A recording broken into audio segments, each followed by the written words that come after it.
Good evening to our viewing and listening audience, and thank you, UETV, for having us as part of your Literacy Week special.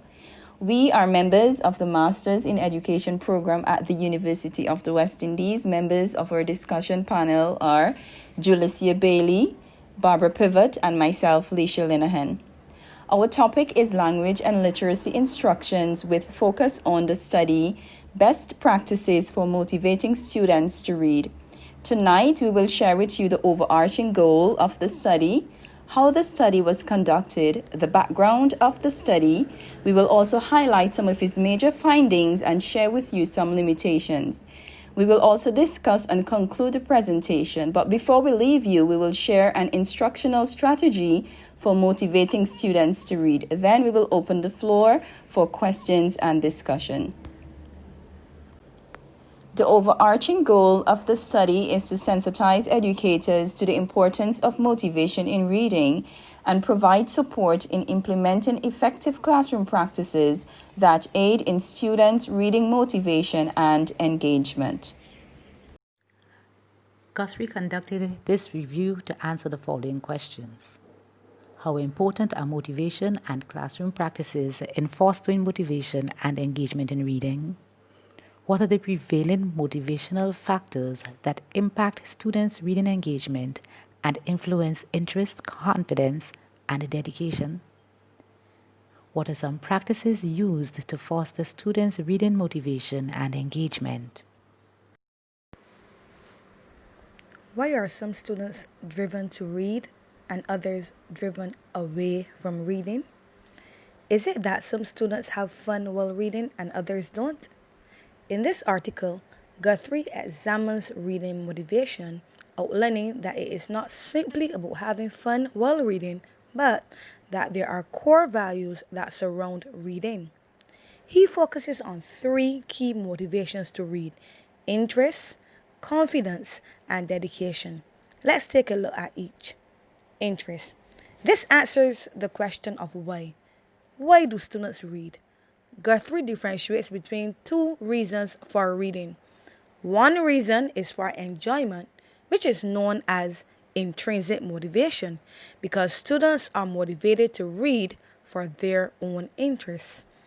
The other kind of motivation is extrinsic motivation, where students read for a reward of some kind or the other, maybe a toy, maybe a grade.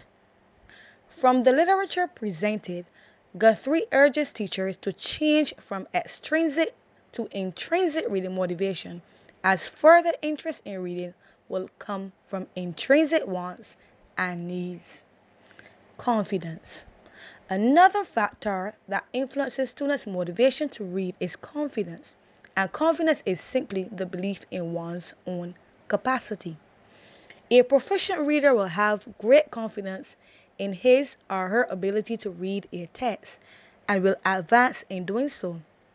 But there's a flip side to this, another side of the coin, where struggling readers have low confidence in their reading abilities and retreat from all text interactions. This requires us as educators to build our students' confidence so that they may keep trying and not give up.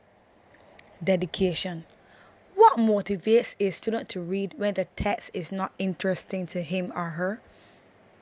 The answer is dedication. While every student has the potential to be dedicated, he or she has a choice to make. Some students are avoidant as they choose not to interact with the text. Others are dedicated and make the effort. These students who are dedicated, they value knowledge from reading and also have values for the future.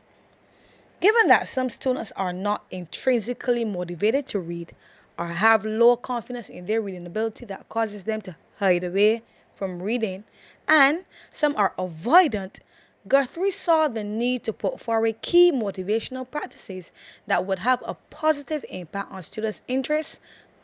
The reference indicates that Guthrie compiled information from 46 different sources.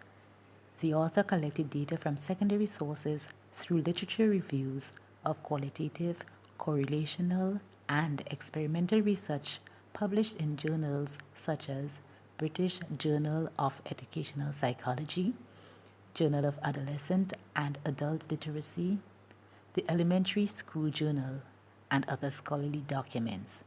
He also gathered data from books. This literature review enabled him to provide a summary of earlier research to inform readers about the important influence motivation and motivational practices have on motivation and reading engagement. The findings of this review indicate that classroom practices, when applied to the principles of motivation, play a pivotal role in building motivated and proficient readers. What was fascinating about the findings is that intrinsic motivation is a major contributor to overall reading motivation and students becoming proficient in reading.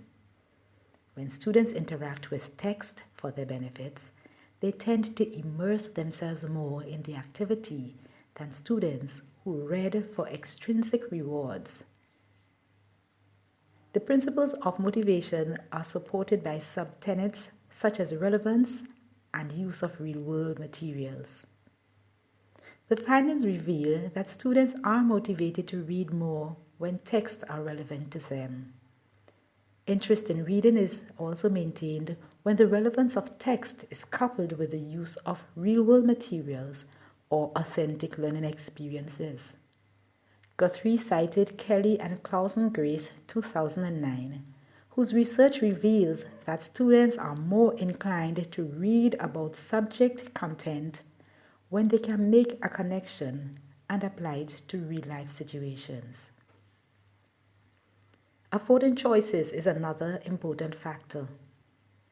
Findings indicate that investment, commitment, and effort in reading and motivation to read are fostered when students are given autonomy to guide their learning.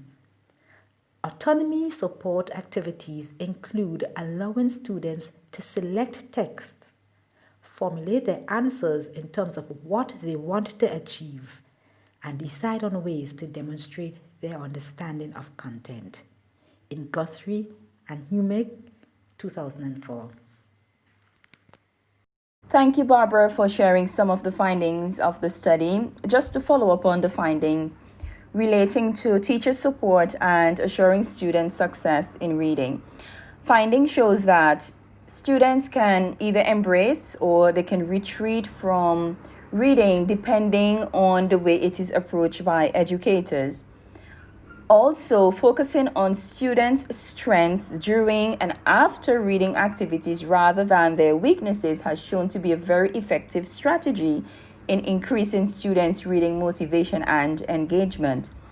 Motivation is also evident in students when the text match their reading level, meaning that the text is developmentally appropriate, and also when they're provided with multiple opportunities for reading, whether it is reading on their own or reading in a group.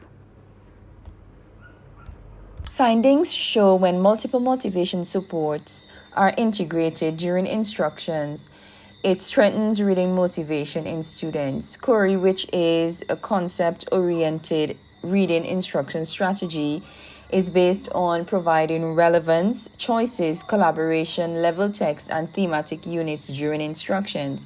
And this strategy is said to increase intrinsic motivation, self-efficacy, social motivation, and it also helps students to appreciate and value reading.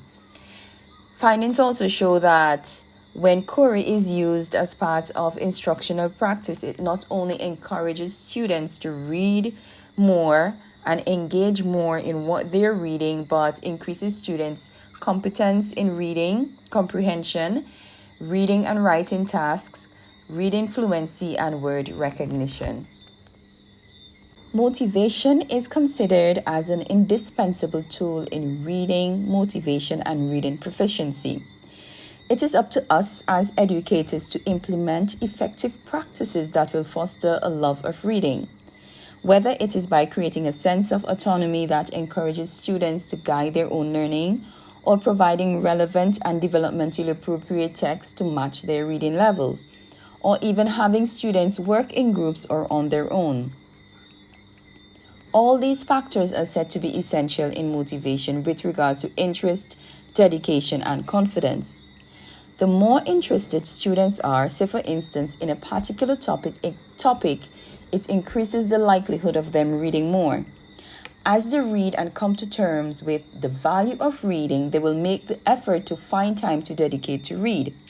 Whether it is to get lost in the magic of a story for fun or reading subject content.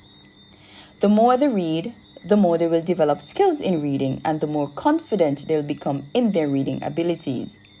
Bandura's self-efficacy study suggested that motivation or lack thereof is a result of self-belief related to a task. And self-belief influences the way we make our choices, how much effort we put into completing the task, and our level of persistence in the face of difficulty. We as educators need to encourage confidence in readers, because how we approach reading will determine whether students embrace it or whether they retreat from it. This brings to mind the Matthew effect theory, which suggested that the more students read, the more they will master the process of reading. The less they engage in text, they forfeit the chances of building skills that will support future academic performance. We support the view that motivation is imperative in progressing towards the 21st century literacy. Therefore, it is up to us as educators to nurture a culture of readers through motivation. While these are some valid suggestions, there are some limitations. Barbara, what are some of the limitations you found? Well, Julicia, one of the suggested practices for motivating students and maintaining engagement is to provide relevant text to suit the learner's experience. While this might be easily obtained in the North American or First World situation where the researches were conducted, there are constraints in some Caribbean schools. Many schools do not have access to text that can be used as supplementary to the prescribed text. While it might be possible for teachers to find engaging text, there might just not be sufficient for all the students in the class. This may be quite time-consuming and will require much effort to make it happen. Yes, Barbara. I can see how this can be challenging. One limitation I found relates to academic accountabilities, where test-driven policies and curriculum constraints in the Caribbean context do not allow for teachers to be flexible as it relates to assessment methods. That's right. One other limitation is the educator's philosophy. The educator's philosophy will have an influence on the instructional strategies, activities, and resources he or she utilizes in the classroom. A teacher with a teacher-centered approach, perennialism or essentialism, cannot effectively implement the classroom practices which would build motivation and engagement. And let me add, new teachers will not have sufficient or efficient pedagogical skills to implement these practices in the classroom. Here are some questions for us to ponder. From what you have heard, how does this article relate to language and literacy development? Is there a correlation between motivation and reading achievement? And finally, know that COVID-19 has forced schools to adopt a hybrid model for teaching and learning. How does motivation affect digital literacy? One instructional strategy that can be applied to the literacy classroom in the Caribbean is collaboration. As I reflect on this presentation and the journey my group members and I took to arrive at its completion, I can clearly see the effectiveness of collaboration in the literacy classroom. We were motivated to read the article knowing quite well that we would have to exchange ideas about what we read, lead discussions on various sections of the article, give peer feedback, and of course, work on the team project, which is the PowerPoint presentation that you're currently viewing. This strategy can be employed as an activity in the language, arts, and literature classroom, where students are strategically placed in small groups or partnerships and given a specific chapter or section of a text to read, discuss, and then present to the whole class. The 3 contains that this interactive structure allows students to make claims about the text, add to each other's interpretations, raise questions, and attempt to synthesize their own brainstorming. So, you may be wondering, how can this collaboration encourage reading motivation in the classroom? Teachers can group those children who are intrinsically motivated to read with those who are extrinsically motivated, and it is anticipated that they should have a positive impact on them, that they should be able to get them to cultivate a pleasure for reading through various interactions. Such collaboration can also build confidence for struggling readers in the group. Grouping these readers with those who are proficient allows them to receive effective support from peers. It helps them to feel comfortable, and it also encourages them to persevere rather than give up. Collaboration can also encourage avoidance readers to see the importance or value in reading through interactions and discussions with their peers.